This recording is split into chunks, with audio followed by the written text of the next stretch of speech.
NPS आपल्याला दोन प्रकारचे अकाउंट ऑफर करतं. Number 1 tier 1 account, number 2 tier 2 account. Tier 1 अकाउंटचा मेन पर्पज आहे रिटायरमेंट प्लॅनिंग आणि टियर 2 अकाउंटचा मेन पर्पज आहे इन्व्हेस्टमेंट प्लॅनिंग. एलिजिबिलिटीचं बोलायला गेलं तर कोणी Indian citizen tier 1 account open करू शकतं वय वर्ष 18 ते 70 पर्यंत आणि टियर 2 अकाउंट तेच ओपन करू शकतं ज्यांचं ऑलरेडी टियर 1 मध्ये अकाउंट आहे. लॉकिंग पिरियडचा जर विचार केला तर लॉकिंग पिरियड हा 3 वर्षाचा आहे.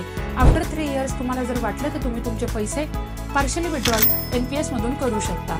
आता इन्व्हेस्टमेंट जर बोलायला गेलं तर मिनिमम 500 रुपीज तुम्ही टियर 1 मध्ये इन्व्हेस्टमेंट करू शकता आणि 1000 रुपीज टियर 2 अकाउंट मध्ये इन्व्हेस्टमेंट करू शकता.